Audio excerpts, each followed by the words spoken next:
मा फलेषु कदा, तुम फल की कदापि चिंता मत करो, फल को हेतु मत मानो, केवल कर्तव्य कर्म का आज्ञा पालन, सीधे भगवत प्राप्ति, कोई विघ्न नहीं, कोई परीक्षा नहीं। परीक्षा उसकी होती जो विद्यार्थी होता है, जो समर्पित अपना बच्चा होता है, उसकी परीक्षा नहीं होती। इसीलिए भगवत रसिक जी ने कहा, कै बच्चा के पेट और घट करे बिना, बच्चा बन गए। जो पढ़ाकू हैं उनकी परीक्षा होती है। हम पहले ही कह रहे हैं बुद्धिहीन हैं, अजितेंद्रिय हैं, नाथ जैसे भी हैं, पर आपके हैं, वहां परीक्षा नहीं होती, ध्यान रखना। वहां जहां ये होता है मैं जितेंद्रिय हूं, मैं बुद्धिमान हूं, मैं ज्ञानी हूं, तो फिर वहां परीक्षा दिया जाता है, हल करो ये प्रश्न। ऐसे लोगों के बहुत से विरोधी बन जाते हैं और वो ऐसे दुर्गति के जाल में फंसता चला जाता है, निकलना मुश्किल होता है। कैसे लोग? मुझे सुख भोगना है, मस्त रहना है, चाहे दुनिया में आग लगे, पहली बात। दूसरी बात, जिन लोगों के ये विचार रहते हैं, अरे किसने देखा है भगवान को, मरने के बाद क्या होगा किसने दे, ये सब गपोड़ बातें हैं, ना लोक है ना परलोक है ना भगवान है, मौज मस्ती लो। ऐसा भी कर्तव्य कर्म का पालन नहीं कर सकता। जिसके ऐसे विचार है, ना भगवान पर विश्वास है, ना लोक पर विश्वास है, ना धर्म पर विश्वास है, ऐसा स्वेच्छाचारी मनुष्य राक्षस ही कहा जाता है। दूसरी जो सूत्र वृत्ति बताई गई, यह भी राक्षसी वृत्ति है। यह किसी भी पाप कर्म में उतर सकता है, जैसे ऊपर वाला भी ऐसे दूसरा भी, क्योंकि ना भगवान का भय है, ना उससे शास्त्र का भय है। शास्त्र का भय होता है, उसमें लिखा है कि ऐसा नहीं करना, भाई मैं नहीं करूंगा, उसमें लिखा है ऐसा। वो संत कह रहे थे मैं ऐसा नहीं कहूंगा, वो गुरुदेव मैं ऐसा नहीं करूंगा, मैं ऐसा नहीं देखूंगा, मैं ऐसा नहीं बोलूंगा, क्योंकि संत कह रहे थे, गुरुदेव कह रहे थे, शास्त्र कह रहे थे, वही बच पाता है। लेकिन ये ऐसी बुद्धि वाले बहुत लोग मिलेंगे, कहां भगवान कहां लोक परलोक, सब गपोड़ बातें, ओ मर के नरक जाना है, स्वर्ग जाना है, अरे सब मस्ती लो। ऐसा मनुष्य स्वेच्छाचारी हो जाता है, किसी भी पाप कर्म में वो भयभीत नहीं होता। बुरे कर्म का फल परलोक में जाके दुख भोगना सब गपोड़ मानता है, सब गप है, कहीं कोई नहीं। ऐसे जो भाव वाला होता है, वो प्रगट में और छिपकर दोनों प्रकार से भरपूर पाप कर्म ही केवल करता है। ऐसे लोगों के संग से भी बचना चाहिए, जिनका भी परिचय दे रहे हैं। जो लोग अपने अस्तित्व को मिटा देते हैं पाप कर्म में, उनके अंदर विवेक नहीं रह जाता, बुद्धि नहीं रह जाती। बहुत ही नीच कोटि, मतलब शब्द ही नहीं उनके लिए। निंबुआ घाट गंगा के किनारे जब हम भ्रमण करते हैं, तो जैसे कोई बहुत मनोरम स्थान दिखाई दिया, एकांत शांत ऐसा, तो साल साल 2-2 साल रुक भी जाते थे। रुक गए भिक्षा के द्वारा, बस एकांत सेवन। तो निंबुआ घाट है, एक बहुत बढ़िया स्थान है, बहुत सुंदर स्थान, जहां भजन की स्वाभाविक प्रवृत्ति उदय हो, किसी का ज्यादा आना जाना नहीं, भागीरथी समीप से बह रही, बहुत ही। तो वहां 20-20 किलोमीटर लगभग दूर गांव होंगे, तो वहां से एक ब्राह्मण आते थे। तो कभी कोई प्रश्न करते तो भगवत कृपा से ऐसे सहज में ऐसे उत्तर, कोई प्रवचन नहीं, ऐसे 1-2 ऐसे में। तो उनकी बड़ी श्रद्धा बढ़ी, तो एक बार वो अपने परिवार को लिवा के लाए, तो साथ में उनकी बेटी भी थी जो नवयुवती थी। तो ऐसे पूरी जली हुई थी, ऐसे पूरी, ऐसे यहां से ऐसे बड़ी सुंदर आकृति पर इधर से जली हुई। तो स्वाभाविक प्रश्न उनका, ये जन्म से ऐसा है इस बच्ची के, या? उनका नहीं महाराज, 1 मिनट लगेगा हमें बताने में। तो कहा नहीं, बताए। बोले भगवत कृपा से हमारे पास सब कुछ है, जमींदारी रही बाप बाबा से, तो खूब धन संपत्ति है। उस समय उन्होंने कहा करोड़ों रुपए लगाकर हमने अपनी बेटी का ब्याह किया बड़े घरानों में, और वहां गई तो कुछ समय तो ठीक रहा, फिर उन लोगों को पता नहीं क्या हुआ कि प्रताड़ित करने लगे। ये जब आती तो बताती तो हमें लगता कि घर परिवार में ऐसा होता है। हमने कहा कोई बात नहीं, सहन करो, धीरे धीरे सब ठीक हो जाएगा, नया नया है इसलिए ऐसा। एक दिन उन्होंने उसे बांध दिया रस्सी से और मिट्टी का तेल डाल करके आग लगा दी। अब वो भगवान की लीला थी कि आग जो लगी तो सीधे रस्सी में ही लगी, पहले तो कुछ शरीर में लगी तो रस्सी जल्दी से जल गई तो जीना था, जीना से भागकर ऊपर छत में गई और पड़ोस के घर, पहले छप्पर होते थे ऐसे ऐसे आंगन बीच में, तो छप्पर में ऐसे गिर के और आंगन में गिर जाके। अब ब्राह्मण परिवार के थे तो उनके परिवार के ही वो थे और उनके पास बंदूक आदि भी थी। तो देखा उनका बेटा ये क्या, तो उनका पापा और सब मिलकर हमें जला रहे हैं। उनका बिल्कुल निश्चित कंबल आदि से ढका उसको और बंदूक ले खड़े हो गए और कहा सबको गोली मार देंगे अगर हमारे घर आओगे। और फिर सूचना दी उनके पिता को, तो वो उनको, अब वो ऐसे, अब ये क्या है, क्या है, अर्थ भी है लेकिन पिशाच वृत्ति है, उनको पता नहीं कैसा घोर कर्म कर रहे। क्योंकि किसने देखा भगवान को, किसने देखा लोक परलोक को, मनमानी आचरण, कोई भी पाप प्रवृत्ति करने में उनको शर्म नहीं लगती। ऐसा, अरे तुम्हारी बेटी जब दूसरे के घर जाए ऐसा बरता हो तो तुम्हें कैसा लगे, अरे ये कोई जलाने की वस्तु है। इस तरह से कोई प्रताड़ित करता है किसी को, राक्षस के सिवा और कौन कर सकता है। आसुरीम योनिमापन्नो मूढ़ा जन्मनि जन्मनि माम प्राप्य कौन्तेय ततो यांत्यधमाम गतिम। भगवान कहते ऐसे लोगों को घोर दुर्गति में देता हूं और बार बार भयानक पीड़ा देता हूं, गलित कुष्ठ, ये वो नर्क, दुनिया की दुर्गति, ना आंख ठीक से खुल रही है, ना शरीर सड़ रहा है, भोग किया मनमानी तो भोग उस। भगवान कह रहे हैं आसुरीम योनिमापन्ना मूढ़ा जन्म, ऐसे मूढ़ों को मैं जन्म जन्मांतर कष्ट देता है, स्वामी बोल रहे हैं स्वयं। तीसरा, ऐसे लोगों को बिल्कुल संग नहीं करना चाहिए जिनका परिचय दे रहे हैं। मेरा कोई क्या बिगाड़ लेगा, मेरा कोई क्या बिगाड़ लेगा, ऐसे संसार का बहुत अहित करने वाले वृत्ति के लोग होते हैं। बहुत अहित कर, मेरा कोई क्या बिगाड़ लेगा, मैं जो करूंगा जो करूंगा। किसी से ये ठीक से बात भी नहीं करते, ऐसे लोग अहंकार से भरे रहते हैं। अभिमान के कारण इनकी शत्रुता ही बढ़ती रहती है। अपने बंधु बांधवों का भी ये हित नहीं कर सकते, ऐसे स्वभाव वाले लोग। ये फलस्वरूप सबसे घृणा करते हैं और स्वयं सबके घृणा के पात्र बन जाते हैं। ये केवल अपने अभिमान की पुष्टता के लिए ही कर्म करते, जो करने की भावना भी बनती है तो ऐसे लोगों से दूर रहना चाहिए। चौथे, क्या करूं,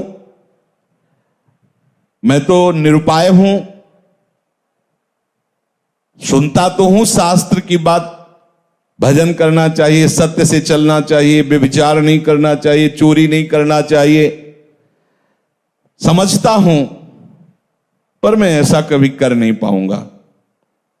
वो तो कोई अवतारी पुरुष होते हैं जो भजन आदि करते हैं, हम लोगों के तो और बस विषय सेवन, ये थोड़ा सा, इनकी थोड़ा सा बुद्धि प्रकाशित है। वो इतना तो मानते हैं कि जो शास्त्र और संतजन कह रहे हैं सत्य है, पर मैं कर नहीं पाऊंगा, ये भी चौथे नंबर पे हैं। ऐसे लोगों का भी संग नहीं करना चाहिए। भाई मेरे से भजन होता नहीं है, हाँ ठीक है, भजन करना वो संत महात्माओं का काम है, हमारा काम नहीं है।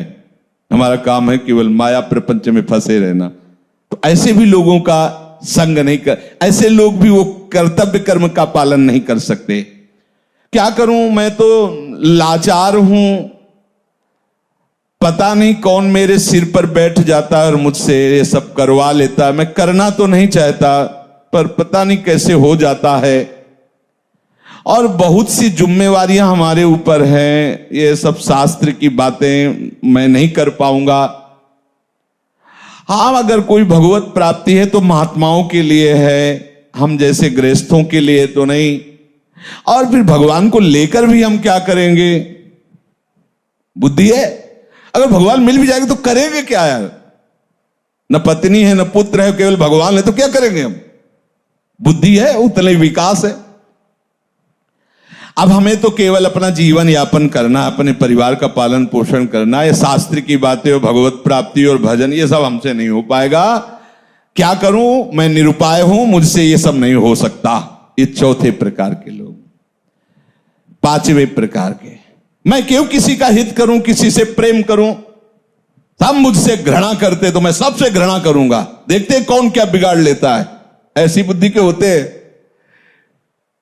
ऐसी हीन भावना अपने अंदर भर लेते हैं कि सबको दुख देते रहते हैं, वाणी से, चेष्टा से। वो एकदम जल्द, सोचो कैसी स्थिति होगी। और ऐसे है, दर्शन होते हैं, हाँ ऐसे है। अगर होते तो लिखा कैसे जाता शास्त्रों में? वो इतनी घृणा दूसरों से करने लगते हैं कि उनको अपना भी जीवन भार लगने लगता है। जैसे आत्महत्या आदि ऐसे निंदनीय कार्य जो करते हैं, लगभग ऐसे ही स्वभाव से।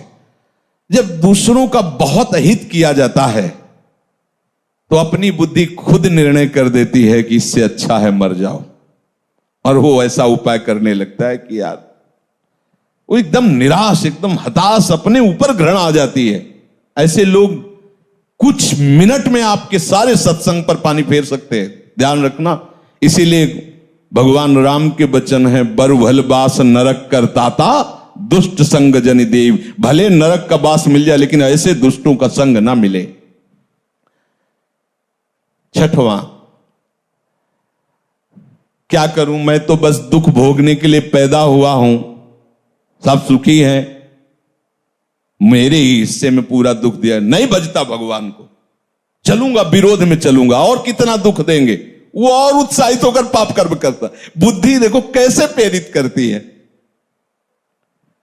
बड़ा चिड़चिड़ा स्वभाव, नाक में गुस्सा, कोई बोल दे तो पीटने का भाव, एकदम ऐसे मिलते हैं। मैंने देखा संसार में कोई हमारा नहीं, सब हमें दुख देने के लिए तैयार। तो मैं किसी को सुख क्यों दूं? बख्शूंगा नहीं, अगर कोई छेड़ेगा तो समझ लो एकदम उदासी, निराशा, क्रोध, उद्विग्नता, मस्तिष्क विकृति, उन्माद, ये इसके मित्र होते हैं ऐसे लोगों के। सातवां, जगत में कोई भी अच्छा नहीं, सब दुष्ट स्वभाव वाले बुरे गंदे लोग हैं, कोई अच्छा नहीं। फिर मैं इनके साथ अच्छाई क्यों करूं? जो जैसा होता वो वैसे ही करना चाहिए। दुष्टों के साथ दुष्टता ही करूंगा। ऐसे भी है ऐसे भी। वो जिसको देखो उसमें दोष ही निकालेंगे, कहीं भी गुण बुद्धि उनकी नहीं होती। अतएव न वो अपना भला करते, न वो दूसरों का भला होने देते। आठवां, मुझे ऐसे कार्य करना चाहिए कि अंदर से भले मैं वैसा नहीं हूं लेकिन लोग मुझे ये कहें कि बहुत बढ़िया है। ऐसे ये थोड़ा सुधार की तरफ है। इतनी तो बात समझ में आ गई कि मुझे ऐसे कार्य करना चाहिए कि लोग कहें कि ये बढ़िया है। और घोर राक्षसी से तो थोड़ा मनुष्यता में आने, भले असलियत नहीं है पर कम से कम यश प्राप्ति के लिए प्रगट में ऐसा हिंसात्मक कार्य, दूसरों को भयानक दुख देने वाला कार्य नहीं करेंगे। ये आठवें सूत्र में कहा कि लोग मुझे अच्छा समझें, भले मेरे में अच्छाई नहीं पर मुझे ऐसे दिखावा करना। भैया ऐसे हो तो भी चलेगा, कम से कम दिखावे के लिए ही सही। किसी की हिंसा न करे, किसी की चोरी न करे, किसी के व्यभिचार न करे। वो उनका असलियत भाव नहीं पर वो दिखावे के लिए सारा नाटक करना चाहते हैं। 9 नंबर, कहते हैं कि वैराग्य ले लो, राग मत करो, भजन करो जा करके। अगर मैं घर से निकल जाऊं तो सब चौपट हो जाएगा, मेरे द्वारा ही ये घर चलता है। ये भी उसी पंक्ति में है जिनका संग नहीं करना चाहिए। 10वां, अपने को तो बस वही उपाय करना है, ये बड़ी शौकीनी से, विलासिता से आराम से जिंदगी कटे, बस मुझे वही करना है। तो ऐसे लोगों का संग अपने कर्तव्य का पालन करने वाले उपासक को कभी नहीं करना चाहिए, क्योंकि इनके संग से तुम्हारी दबी हुई जो कुमति है, कोई ऐसा न समझे कि मेरे अंदर कुमति नहीं, कुमति सुमति सबके उर राहें, बस जहां अवसर मिला सत्संग का तो सुमति बढ़ी और कुमति को दबा करके धीरे धीरे उसको नष्ट कर देती है, वो महात्मा बन जाता है। जहां सुमति तहां संपत्ति नाना, और जहां कुमति तहां विपत्ति निदान। और जहां कुसंग मिला, सुमति को दबा करके कुमति इतनी बढ़ जाती है कि इस गली में आने के लिए राजी नहीं करेगी। क्या सत्संग, कुछ नहीं, कुमति बढ़ जाती। इसलिए भगवान आदेश कर रहे, कर्मणि वाधिकारस्ते मा फलेषु कदाचित्। सच्ची मानो, यदि तुम फल की इच्छा नहीं करोगे तो ऐसा फल मिलेगा कि निहाल हो जाओगे। अगर फल की इच्छा करके करोगे तो तुम क्या मांग सकते हो? अगर किसी बादशाह के पास गांव के एक गरीब आदमी को भेजा जाए, आप लोगों ने गांव की जिंदगी शायद ना देखी हो, हमने देखी। मिट्टी का घरौंदा, ऊपर से कुस का छप्पर, मेहनत करके आ रहे, 4 रोटी प्याज ऐसे हाथ में लेके खा रहे, एक फटी सी रजाई, पूरा परिवार उसी में, वो दिखा है। वो भी रोटी वो मेहनत करके ला रहे हैं ऐसे। अब उस आदमी को एक बादशाह के सामने पेश किया जाए, जो चाहो मांग लो, वो क्या मांगेगा? बहुत ये कहेगा कि हमारा घर पक्का बन जाए, और हिम्मत करेगा डरते हुए तो साल भर के लिए भोजन व्यवस्था कर दी जाए। वो क्या मांगेगा? अगर बादशाह के ऊपर छोड़ दे कि हुजूर आप जो चाहें, तो वो अपनी लेवल से सोचेगा। वो जब सोच के देगा तो तुम्हें जो मांगना भी नहीं आता था वो अपने आप सब प्राप्त हो जाएगा। ऐसे चतुर सुजान भक्तों से जब भगवान ने कहा है कि वरम ब्रूहि, वरदान मांगो, ये होता क्या है प्रभु वरदान? कई ऐसे चतुर सुजान भक्त हुए हैं जिन्होंने भगवान को फंसा लिया। जो इच्छा हो, तो प्रभु मांगना ही नहीं आता, मतलब मांगे तो क्या, हमें कुछ समझ में ले, आपको जो अच्छा लगे आप दे दीजिए। अब आप ये थोड़ी कहेंगे कि ब्रह्मलोक ले लो या स्वर्गलोक ले लो, क्योंकि वो जानते हैं सब माया के द्वारा रचित है। तो फिर आप क्या करते हैं? अविरल भक्ति प्रदान करके उसके अधीन हो जाते हैं। ये बहुत बड़ा रहस्य है। एक छोटा सा भी कर्म आपको भगवत प्राप्ति करा देगा। समय नहीं पर मैं कुछ क्षण की बात बता रहे हैं, अपने जीवन की घटना। काशी में तुलसी घाट में ऊपर ऐसे बैठे हुए थे, युगल किशोर पास बैठे थे, ये कुछ प्रसाद लाए थे पाने के लिए। इतने में वर्षा शुरू हुई, दूर दृष्टि गई तो देखा 80 घाट उस समय कच्चा था, अब सुनते हैं पक्का हो गया। तो उस कच्चे में पूरा पानी बह करके ऐसे वहीं से निकलता, और एक आदमी पड़ा था ऐसे। तो युगल किशोर से कहा, ये मुर्दा है क्या? क्योंकि काशी में मुर्दा कोई आश्चर्य वाली बात नहीं होती। जैसे लकड़ियों के टाल होते हैं, ऐसे वहां मुर्दे का क्रम रखा होता है। अखंड चिता जलती रहती, अखंड चित। दशाश्वमेध घाट में सैकड़ों चिताएं जलती ही रहती है, महाश्मशान जलती ही रहती। वहां मुर्दा कोई खास बात नहीं होती। अरे मुर्दा वह तो एक साधारण बात है, चिता भस्मा लेपो गरल मसनम, वो महादेव की नगरी। उनका नहीं महाराज, मुर्दा नहीं, इसे कुष्ठ रोग है, चल नहीं पा रहा। हम कहा यार पानी वर्षा अभी आ रहा है और ये तो बह के गंगा में। अरे बोले काशी है बाबा। कहा ऐसे कैसे? सामने देख रहे हैं यार, वो जिंदा है। वो उठे और सीढ़ियों, बहुत ऊंची ऊंची सीढ़ियां हैं, सीढ़ियों से उतर करके जेले गए तो काफी पानी आ चुका था। वो बस ऐसे गर्दन लेटे हुए थे ऐसी जगह, और ताकत थी उस समय। तो ऐसे उठाया उनको, सीढ़ियों से चढ़ते, एक बारंडा टाइप था बीच में, वहां ले गए। तो कुछ संत जन बैठे थे जो ऐसे ही घाट में रहते। इसको क्यों ले? हमको ये गति आपकी भी हो सकती है, हमारी भी हो, आपको ऐसा नहीं कहना चाहिए।